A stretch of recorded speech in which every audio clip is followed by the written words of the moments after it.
Yep. I think it's working, yeah. So hi, everybody. Welcome to the last BTSS seminar for this academic year. Today we have Ben Wong presenting and Saeed Zaman informally discussing. A special thanks to Ben, who's actually joining us all the way from Melbourne, I think, and it's quite early down there. So thank you for your dedication to the seminar series. We appreciate. As I said, this is the last seminar for this academic year, but we have already decided we're definitely going to continue. So this is the show will go on, but it's definitely the last talk before September. So we're not planning to schedule more between now and September. And as I guess most of you will know, we're hosting a virtual workshop for young researchers that's going to take place on April the 20th. You will find this schedule on our website, and that's it. And of course, all the videos are available on the webpage. So if you want, go ahead. And I think Ben, we can just get started. All right. Thank you, Michaela, for the invitation, and thank you for the VTSS organizer. So as I mentioned, it's too late for me to always follow this in Australia, but I think this is like a fantastic public service. And I think I have the perfect excuse if I'm less sharp than usual that it is very early in the morning or very late at night, right? It's all relative. All right, so today I'm going to talk about a simple correction for misspecification in trend cycle decompositions with an application to estimating R star. So the title has changed by a single word from what's advertised. I've added the word simple over here to just emphasize that this is actually very easy to apply. So you might have seen previous versions of the paper, and previous versions of the paper had this entire long bunch of exercises on estimating R star. But I think now we are much clearer what the paper is about. And the paper really is about a correction for misspecification in trend cycle decompositions. And R star is really just the application. All right, so if you're not familiar what R star is, this is the natural rate of interest. So there's this there are various ways to estimate R star, and of course my panelist Saeed Zaman has also done some work where he's estimating R star among other stars. But really, the natural rate of interest, the most at least widespread way to estimate it comes from this paper from Laubach-Williams. But really, what it really is it measures the natural or neutral interest rate. So basically, the level of the real interest rate where it's neither expansionary nor contractionary. So basically, it's sort of like a measure of the stance of monetary policy. So this is a bit mischievous in the sense that the Laubach-Williams model has an update of R star every quarter or every month. But since COVID-19 happened, just like a lot of you, COVID has destroyed your macro models. COVID has also destroyed this model over here that says in this notice over here. But we'll propose a different way of maybe looking or estimating R star that maybe we may be able to do something about this despite the COVID period. So anyway, I thought this was at least quite useful to provide some context of why R star is actually being quite widely estimated out there in the literature. But really, the paper is only R star is only really the application. The contribution really is this is well, our contribution is really that we are proposing a simple correction for trend cycle decompositions that corrects for model misspecification. So what are we actually really correcting for? And in these models where you estimate R star, usually what happens is the trend, which is the stochastic trend of the real interest rate, which we take as R star. The trend in these models is a driftless or a random walk. Or if you have a potential output, then it's like a random walk with drift. But basically, most of these stars that we estimate in for macroeconomics, they are often just random walks with or without drift. And if you take a trend that's consistent with a random walk drift, with or without drift, then this is consistent with the Beveridge-Nelson decomposition. Now, this is actually much broader than that. So if, for example, if you estimated something like, say, an unobserved components model, which like the Dalbach-Williams model is, the unobserved components model also specifies a trend as a driftless random walk, so or random walk with drift. So basically, for R star, it's just saying that it has to obey something like R star T is equals to R star T minus 1 plus some shock, right? And some shock that's unpredictable. So the trend in these models has to be consistent with at least it's specified in a way that's consistent with a random walk without drift or with drift if you have a drifting time series. And this is the big picture intuition of our paper. Now, it turns out that if there's misspecification in a model or if there's measurement error, this will often show up as zero correlation in the residuals. And if you had a pure random walk, right, where you had random walk without drift, for example, then the residuals shouldn't have any zero correlation. So basically, we'll show that in the big picture intuition, this zero correlation that comes in the residuals is actually the manifestation of possibly misspecification or measurement error when you are estimating R star or whatever star. And this is the big picture intuition, is that the correction that we are proposing is to just really mop out this zero correlation. So basically, with the zero correlation, there is some predictability in the residuals. And the correction really, and why is it simple? Because as I will show you later, this correction really just occurs through using some sort of ARMA structure. You use an ARMA, and then you model the zero correlation, you mop up the zero correlation, and then you try to restore the random walk without drift in the trend estimate. And the proposed correction can actually be more broadly applied, not more than just R star. So basically, any star that you specify with a random walk with or without drift, which actually, to my knowledge, is basically how a lot of the stars in a lot of these macro models are being specified. So basically, you can use the correction for this sort of misspecification. All right, so the application for R star was actually, it came about because so R is the real interest rate. So basically, none of us actually observe the real interest rate. We observe the nominal interest rate, and then we take away some sort of inflation match. So we were actually originally thinking of this because we were thinking that the real interest rate already embeds a degree of measurement error. And we were just thinking a little bit like, oh, what if you had measurement error here? What would happen? And it turns out that, well, once this happened, all sorts of crazy things happen. And that's how the correction that we are proposing actually came about. So the assumption, at least when we come to the application, is that the trend, the R star is going to be defined as the common stochastic trend of ex-ante real interest rates. So I just want to be upfront how we are specifying R star, because, for example, some people would set up R star in a way that's actually consistent with the way I just said at the beginning, where it's the stance of monetary policy, where at the level where monetary policy is neither expansionary nor contractionary. I'm actually going to be more transparent than that. I'm just going to say that whatever the real interest rate is, R star is just the stochastic trend of that series, okay? And I'm not going to put more interpretation of this. So I'm actually really seeing this very much as an econometric exercise, right? So just think of me as pulling out the random walk component from the real interest rate. So we are when we come to the application, we are going to estimate R star from a very large set of variables, and from there we'll estimate an initial estimate that's possibly going to feature some sort of zero correlation that will apply the correction. And there'll be a whole bunch of exercises we do later that we may or may not come about, which is not really central to the paper anymore, but I'll show you the main thing is what the correction actually does to the estimate of R star. So the key result really is that our approach can produce a relatively smooth time varying estimate of R star without imposing this a priori. So I just want to emphasize that this is not a given.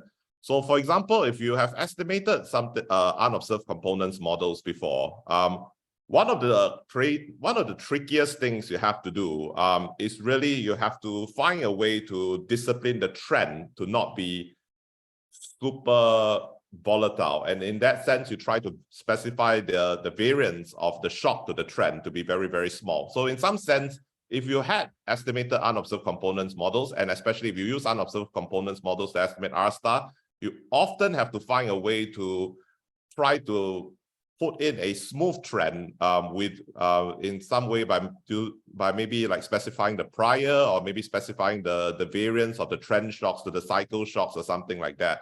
Now, what it turns out is we can actually, with our correction, we can produce a smooth R star without imposing this. And actually, when the smooth R star that we get from our procedure is actually a result and not really part of the specification of the model. And in some sense, we see this as being something that's quite encouraging, right? Because, for example, for people that estimate R star using unobserved components model, you tend to specify this super small variance on the trend shock, and you try to impose or just try to put in this idea that R star is quite smooth. But then you get a little bit worried, like, oh, is this an assumption? Is this part of the prior? Is this a result? It turns out that we can produce a result without imposing this. So in some sense, this is quite encouraging, because at least it shows that what people have been trying to do is not entirely crazy, which is always good news. All right, so this is the plan of the rest of the talk. I'm going to spend most of the talk developing the method, because this is what the paper is about. And I'm going to talk about a simple correction for possible model misspecification. So basically how serial correlation in the residuals come about. And then I will talk about this after I give you a big picture of what the simple correction looks like. And so the correction procedure is actually quite simple. I want to put that up front. Then I will talk about a very specific example to just give some intuition how model misspecification leads to what we are trying to correct for. So I'll use a BN decomposition example. It will turn out that this example is going to be much more general when I come to it. And then if I have time and if there's interest, I might talk about how we are going to do inference, but that's not a central part of it. And then the application is a big one. But the key thing is I just want to really show how the estimate of R star changes once you apply the correction. And then I will conclude and maybe talk about some future extensions that we're thinking after we are done with this paper over here. All right, so as I mentioned to Michaela, I'm actually happy to take any clarifying questions as we go about. So if you have any clarifying questions, feel free to just put them in the chat or just ask me. All right, so if there's nothing further, I'll just go on. All right, so let me talk about the method. All right, so let's suppose we have an estimate of trend, okay? So, or in example, we have a preliminary estimate of R star, okay? So I'm going to call this R hat star. So the notation is going to get a little bit crazy, but I'm going to try to build some intuition. So R hat star can come from anything, okay? It could come from me estimating a model, okay? It could come from me just going to the New York Fed website and downloading the Laubach-Williams series. It could come from me asking Saeed, give me one of your stars, okay? Basically, it just has to be an estimate or preliminary estimate of the trend, okay, that I'm going to say has to obey random walk without drift or random walk with drift, okay? But I'm going to use a random walk without drift as the example because that's more natural in the R star example. Okay, so this estimate, call this R hat star. It could come from a website. It could be something I estimated initially. It could come from an unobserved components model, anything, okay? Now, let omega t be the information set that the analysts have. So suppose if R star or this trend estimate satisfies random walk without drift, it will imply something like this, right? Basically, if you first difference this, conditional on the information set t-1, the change of this should be unpredictable if there's random walk without drift. Okay, so that's just stating the assumption up front. Okay, now if the preliminary estimate that I get is consistent with this random walk without random walk assumption, then it's just going to look like that, right? Basically, R hat star T is conditional on this is going to be 0, and that's going to be consistent with the assumption that I used to estimate R star. So if this is the case, and if I just got this trend estimate that obeys random walk without drift, that I'm done, right? Basically, there's nothing to correct. Okay, we're done. So of course, that's the less interesting case, right? Because there's no simple correction to apply over here, right? The issue here is what if this is not obeyed, right? So basically, this trend estimate that I had, whether it's estimated or whether I got it from someone, does not obey the random walk assumption. All right, so this is the simple correction. It's going to sound a little bit cryptic, and maybe the example later is going to make this a little bit more relatable, but this is how the procedure is going to come about. Okay, so now if the trend estimate does not obey random walk without drift, okay, then obviously this thing here has residual zero correlation, right? Basically, because this stuff here can be modeled. So this is the whole central idea of the whole paper, which I will keep emphasizing because this is what really the procedure is about.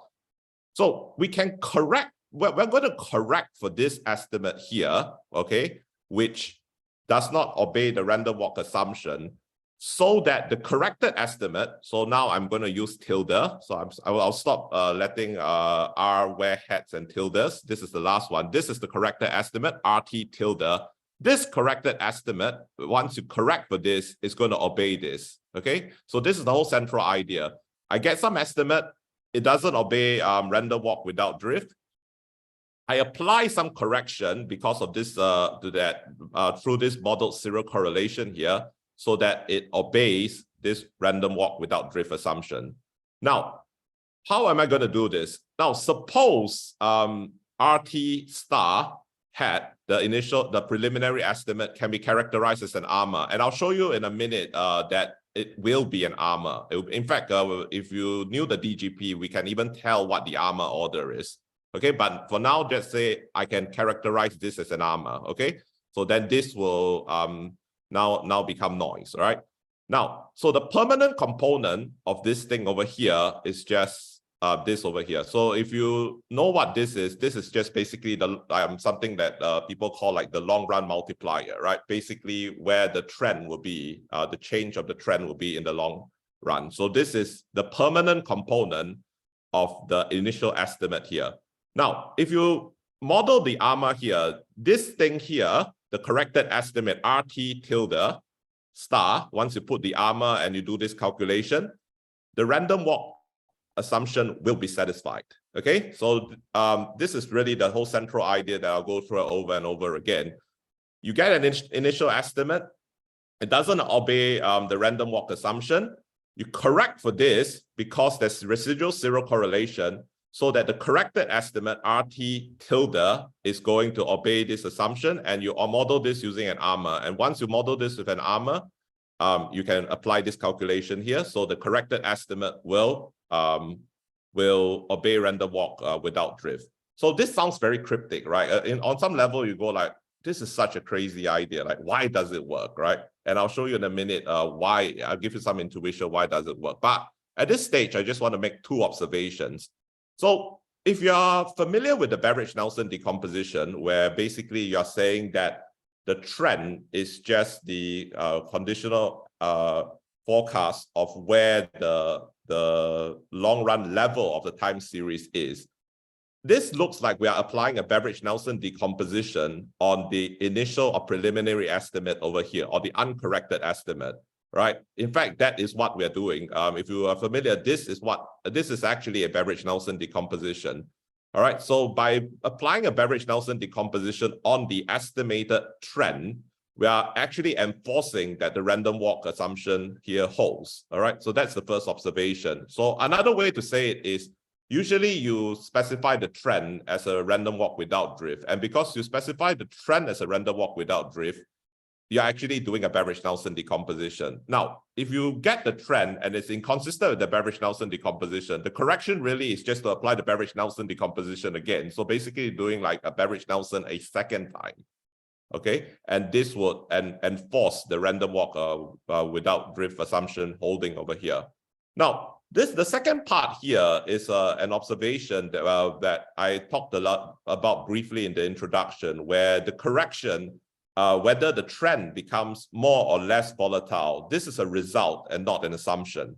So you can see that if this thing here is greater than 1, then basically what this means is that if the initial estimate looks like that, this is actually going to amplify the variation relative to the initial estimate. So if this is greater than 1, and or basically if there's a positive zero correlation, oh, sorry, I think I ran out of battery here. All right, can you hear me? Yes, yes. Okay, Yeah, but I can't hear all of you. Give me a minute. I'll just change the speaker.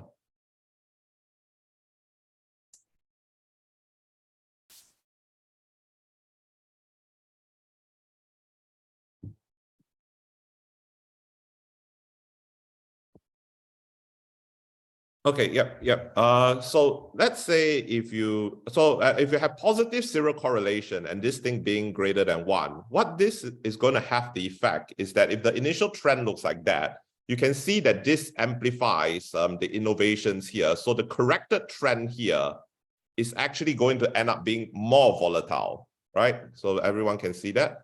Now, if this quantity here is less than 1, okay, what this means is that whatever innovations you had in the uncorrected estimate, it's actually going to dampen it. So the correction is going to produce a smoother estimate, right? So what I want to say over here is basically whether the trend, the correction becomes more or less volatile. This is actually a result, and it depends on whether there's a positive or negative zero correlation left over in the residual correlation over here. And so basically there is no mucking around with like whether you have to do something or like putting a prior or something to get a smoother trend or more volatile trend. The correction will produce a more or less volatile trend just simply based on the properties of the nature of the zero correlation that's left over here. Now, if you are very sharp, you'll notice that if this is equal to 1, the correction actually does nothing, right? And if it's equal to 1, basically you are just estimating or just recovering the random walk, right? Basically, you are just estimating that the first difference of this is indeed unpredictable, right? So basically, whether the trend becomes more, less, or as volatile, this would end up being a result rather than an assumption. All right, so I'll just recap this before I go to an example. All right, to give some intuition. So basically, the whole procedure is this. You have a trend estimate. It doesn't obey random walk without drift, but you have a model that implies that this trend has to be random walk without drift. Okay, that leads to the first difference of this series exhibiting some residual zero correlation. The whole idea here is you correct for this so that the random walk without drift assumption holds, and you do this by fitting an ARMA on the residuals and then correcting for it, finding the permanent component of it, and then that's what the correction is in a nutshell. All right, so this sounds, as I mentioned, this I understand sounds very cryptic. So I'm going to give a more tangible example of where this comes about. And as I mentioned, the roadmap here really is, of course, we're not correcting this for no reason, right? We're correcting this because we're going to show that basically things like model misspecification, things like measurement error in the initial estimated model is going to show up as this residual zero correlation. So you can think of the correction for this residual zero correlation is really correcting for this model misspecification or correcting for this measurement error that was unaccounted for in your original model. All right, so this is the example. We will start by assuming that the trend is a driftless random walk. So by this stage, this should not be controversial. This is what the underlying assumption of a lot of the models that we write down for the trend that we want to extract out is going to look like. And we'll show that if there's measurement error or misspecification, this is going to lead to this initial or preliminary estimate having residual zero correlation. And correcting this is going to get us closer to the truth. All right, so this is how I'm going to construct where this is going to come from. So I'm going to start by talking about the Beveridge-Nelson decomposition. And some of you may or may not be familiar, but the whole idea of the Beveridge-Nelson decomposition is this forecast of where the level of a certain time series will be in the long run. So think of if, let's say, in our example, because we're talking about R star, think about the real interest rate. Okay, so RT. So R star T. Okay, this is the trend in the real interest rate. This is just the limiting forecast of where R is of RT plus H as H goes to infinity. So think a little bit like today. I observed the economy. I had a forecasting model. That's how I'm going to form this expectation. I had a forecasting model. I observed some shocks from the economy. Now, based on this information, I am going to form a forecast of where R will be in the long run, right? So basically, the whole idea is in the long run, the cycle should disappear, right? That's the whole Beveridge-Nelson idea. That will be the trend at time t. Okay, now at t plus 1, I observe I observe the economy again. And after I observe all the shocks and what happens, I form this forecast again with the forecasting model. And with this forecast, I see where the real interest rate is going to set, the level is going to settle in the long run. That's a trend at t plus 1. Okay, so I sequentially do this throughout the whole sample, and that will form an estimate of the trend. Now, if you were very sharp, you might realize that actually the Beveridge-Nelson trend is actually equivalent to the Kalman filtered trend that you get from an unobserved components model. And this has actually been shown before. And in some sense, it is like a Kalman filter. All right. So, so how do you estimate this trend here? Now, if you start with a forecasting model, and we're going to have a forecasting model that looks like this, the change in xt is equals to f times the change of xt minus 1 plus ht, some shock here. All right. And we let rt, the first difference, be the first variable because you're trying to estimate the stochastic trend of it. So obviously this is non-stationary.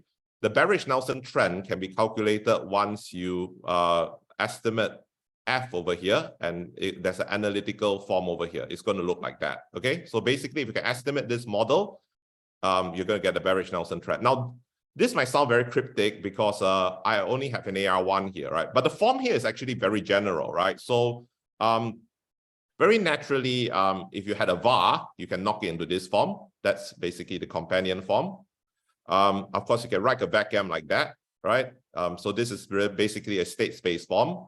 Varmas can be knocked into this form. And if you work with unobserved components models, especially multivariate ones, they are actually Varmas, right? And so if you took the Varma representation or the ARMA representation of an unobserved components model, getting the trend there is basically doing a Beveridge-Nelson decomposition. So basically, it also covers unobserved components models once you put the Varma or the ARMA representation in this sort of form. So basically, this model, what I'm trying to say here is this form here is actually very, very, very general because it encompasses almost all the models that we'll think about when we think about extracting a trend over here. All right, so suppose this is the correct forecast model. Now I'm going to say, what if we had measurement error? So I'm going to now have measurement error, and this will be the last crazy notation that I will introduce. So this is the true model. This is the true data, xt. And now I have xt, and there's a tick there. It's called a check. So, and this was crazy, right? Because I did not even know that a check existed in LaTeX until my co-author showed me. Okay. But okay, so what's xt check? Xt check will be the observed data you had as an econometrician. Okay, so basically, if there's measurement error, then you observe the data with measurement error.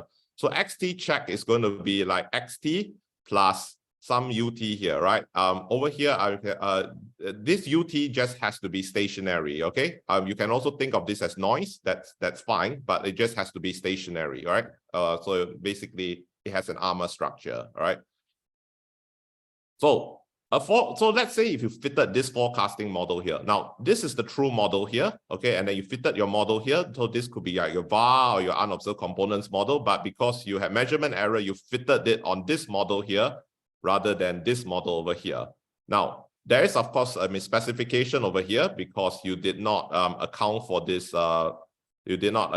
measurement error here. In fact, we can show that ET check here of the fitted model is going to have a form that looks like that. So you can instantly already see that there is something like even if this is noise, this already has something like a MA2 type structure over here, right?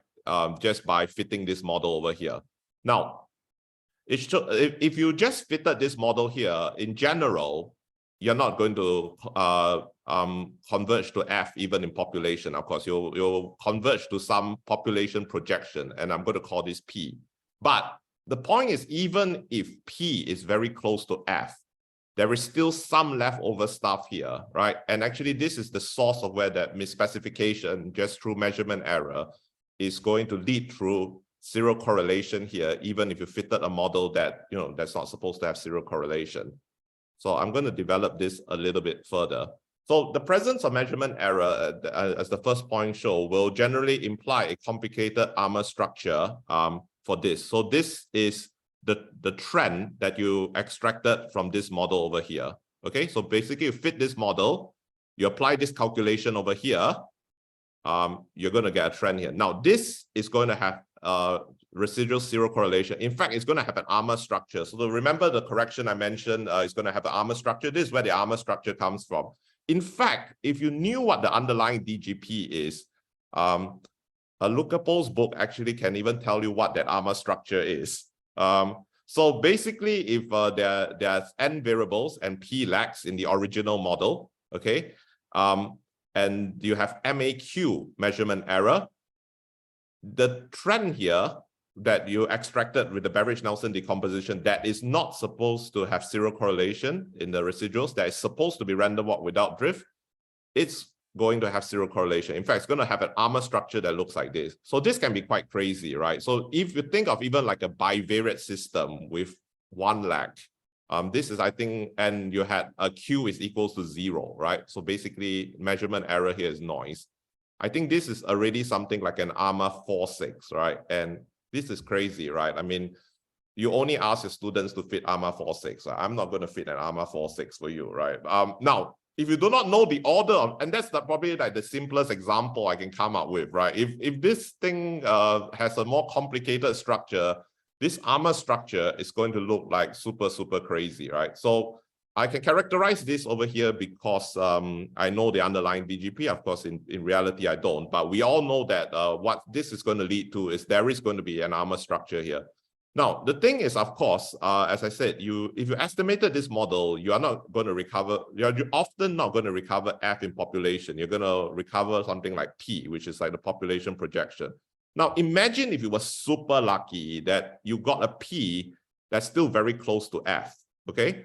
So basically, you somehow fitted this approximately correctly.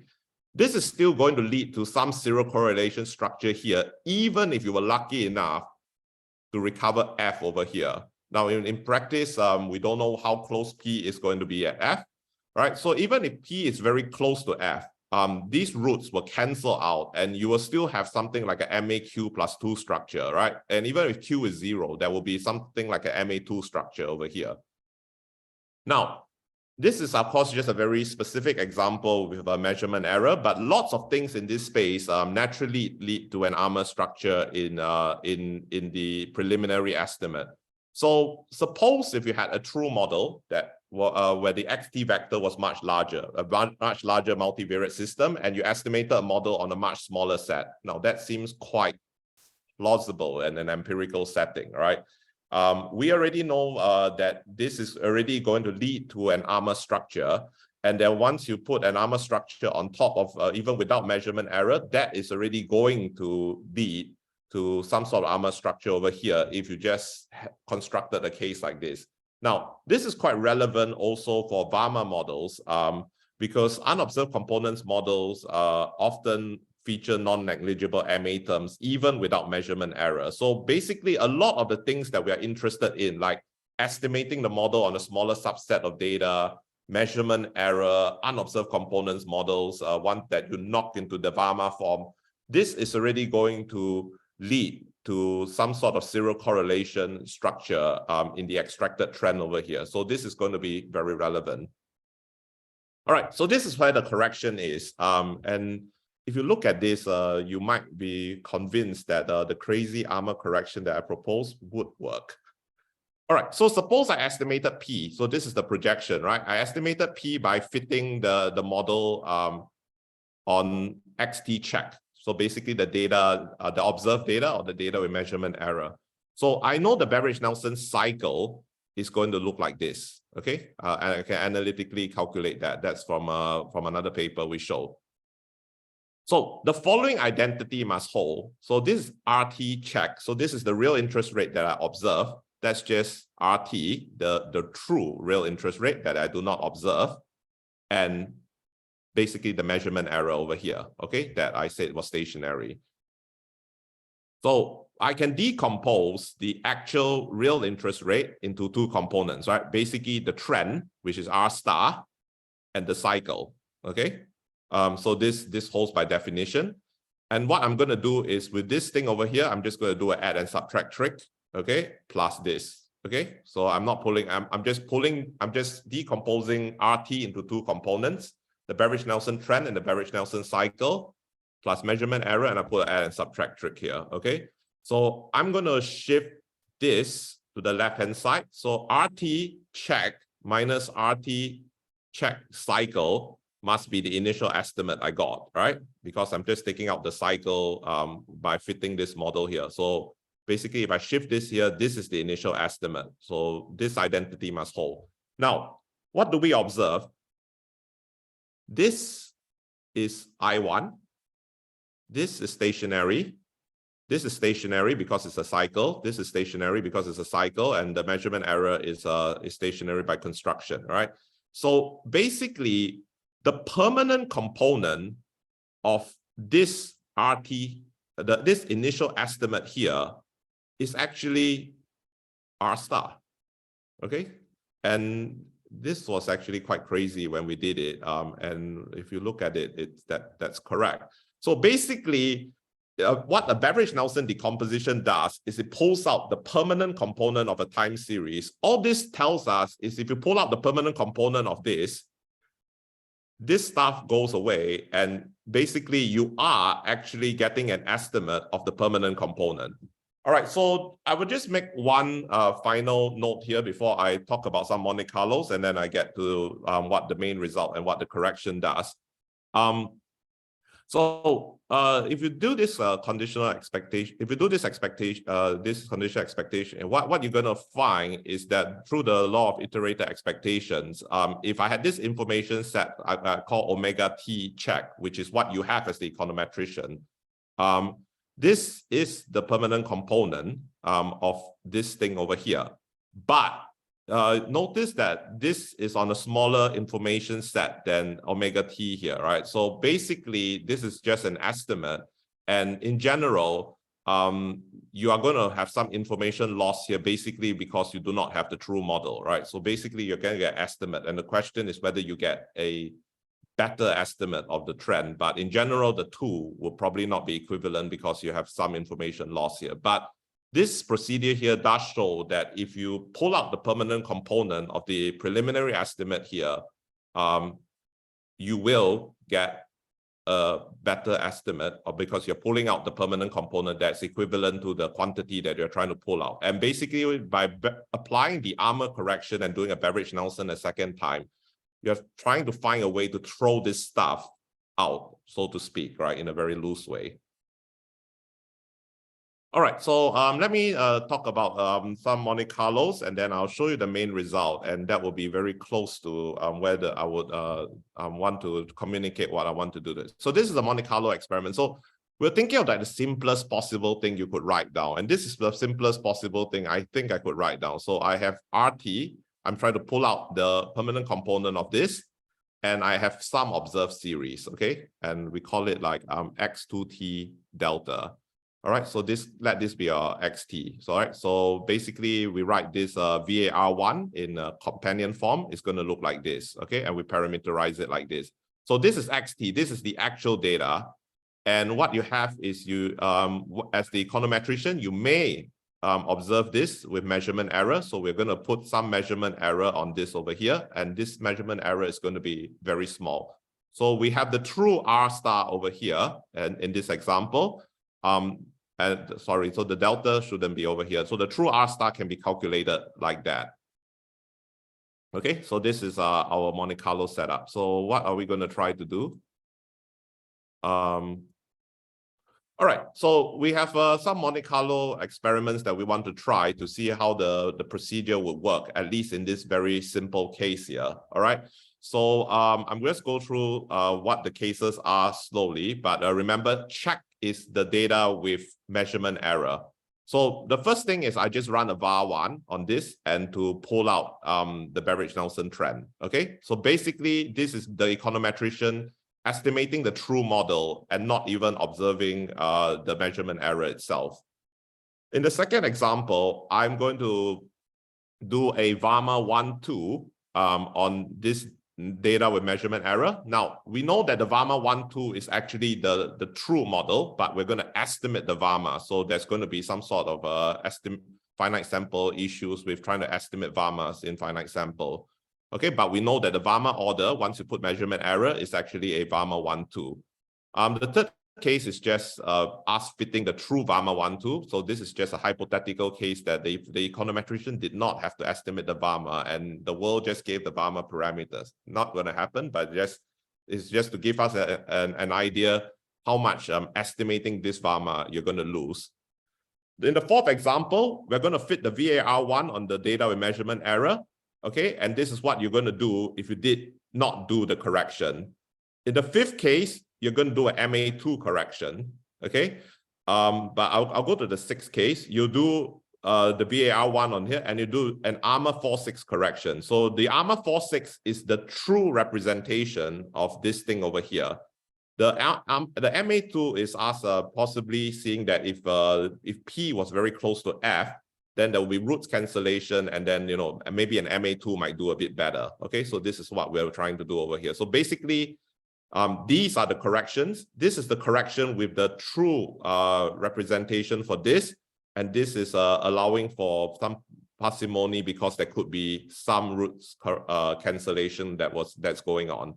And then in the last two cases, I'm going to fit a couple of ARMAs. So basically, the last two cases are just thinking, do you need multivariate information, right? So basically, you can just try to recover the trend by doing it univariate, because if you have a larger system and you knock stuff out, then, at the limit, everything can be written as an ARMA, right? So basically, we're going to fit an ARMA 2-1, and the ARMA 2-1 is the true ARMA representation of this thing over here. And in the last case, we're going to fit an ARMA 2-3 on the data with measurement error, but only with the real interest rate. Okay, so this is just to see how much the multivariate information buys it. So once you fit these models, you will apply the calculation to calculate the Beveridge-Nelson trend, and then we'll just see how far we are from this.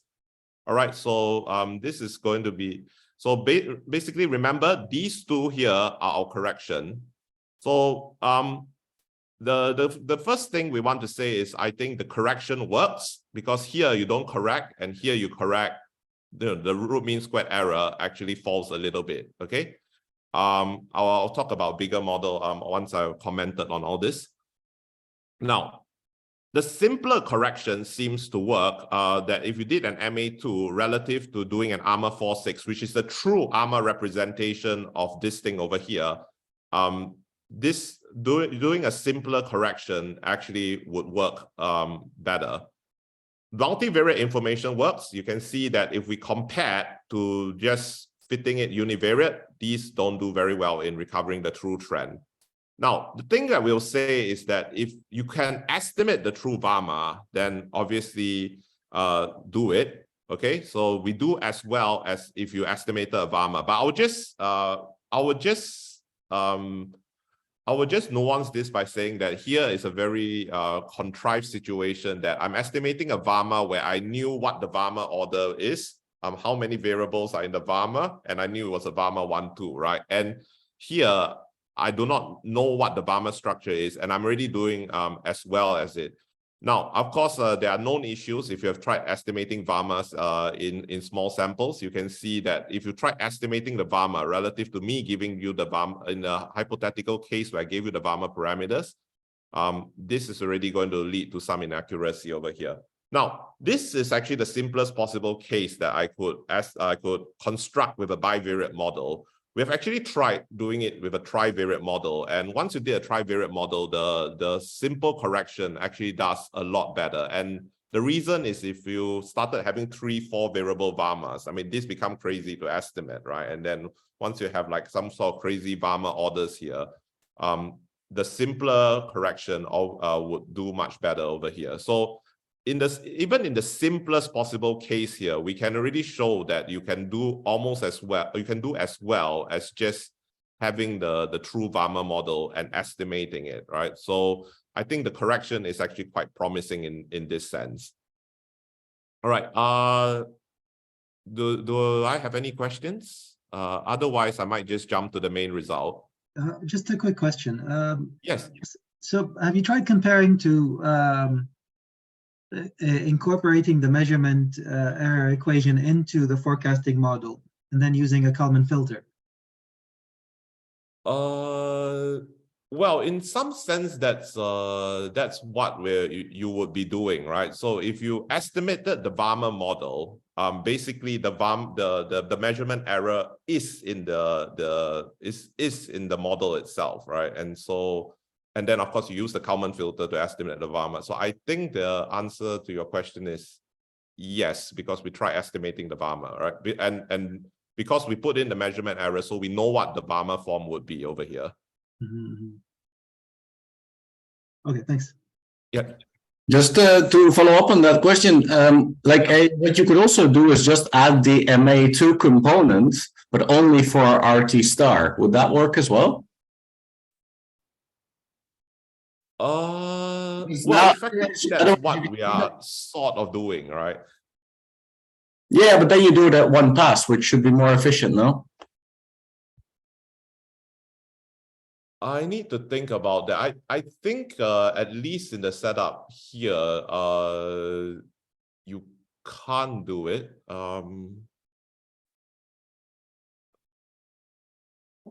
So I think that's actually effectively what we are doing. But maybe we can talk about that later.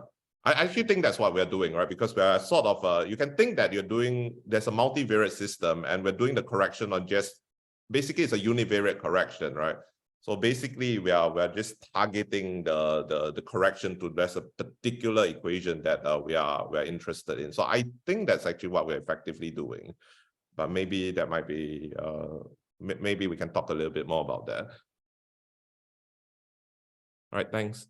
All right, I'm not going to talk about inference, but we had this crazy thing of like how you're going to do 10 inference. minutes, a bit more than 10 minutes. Yep. So I'll just show the main result over here. But if you understood the correction, basically is you have a zero correlation, you do a correction, and then you are going to be able to get an estimate that's closer to the truth. But let me show you what the effect of this is going to be.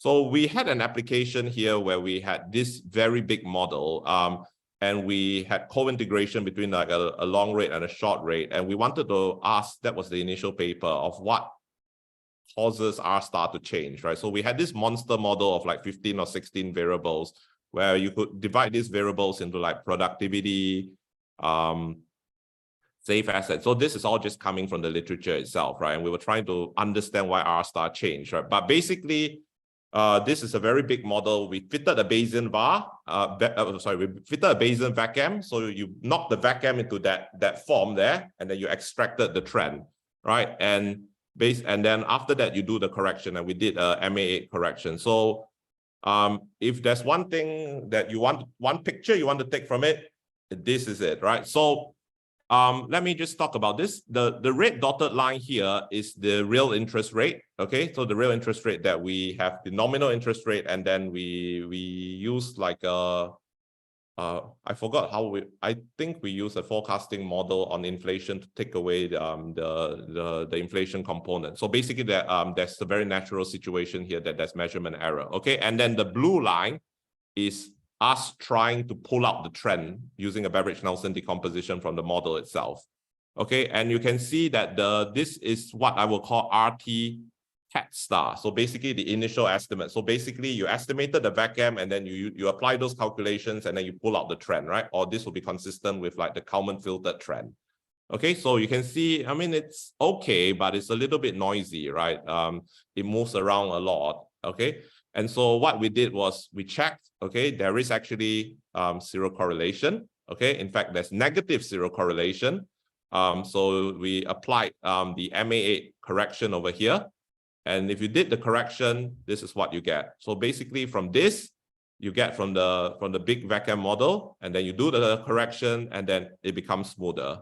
Okay, so this is the effect of the correction. So I would just emphasize and reiterate and go back to the initial point as well, that the correction here becoming smoother, as I discussed earlier, this is just due to us estimating or being able to detect negative zero correlation in the residuals, right? So basically, I did not impose this thing to be smoother, right? Like what you might do if you had to muck around with the priors in an ARMA components model to, right? Basically, this thing became smoother because it's a result, right? So as I said, this is sort of something that we find quite comforting. We find quite comforting in the sense, or encouraging in the sense, that people think R star is smooth. People try to impose a smoother R star in the model specification, but we can find that if you do a correction like what we do over here, R star can become smoother, and this becomes a result. And so in some sense, maybe what everyone is doing is not super crazy, right? So I think I'm actually quite happy to wrap up over here. So we did a lot of robustness checks and all this stuff. And then we had an exercise on like why R star changed and all that. But I just want to have some simple takeaways over here, right? And the simple takeaway here is what we're showing over here is you can just apply a very simple correction to correct for zero correlation in the estimated change in the trend. And if your trend specification comes from something that's very common in macro, which is either a random walk without drift or random walk with drift, then this simple correction will be able to get you closer to the truth. And part of this is because if there's we have shown that if there's misspecification or there's measurement error, this is going to turn up as zero correlation in the estimated trend. And basically, what we have shown is because this zero correlation can be characterized by an ARMA structure, you do this correction over here, that's going to help you estimate like a better estimate of the trend. So I think that's basically the main messages that I really want to get out. There were a lot of other exercises on R star. If you're interested, you can read the paper. In fact, no, you can't read the paper. It's mostly now in the appendix. This is the paper. The paper is, if you have zero correlation, correct for a trend, life will get better. All right, so I'm happy to end over here. Thank you very much. Yeah, thanks, Ben. Let me stop the recording and then we open up for the discussion.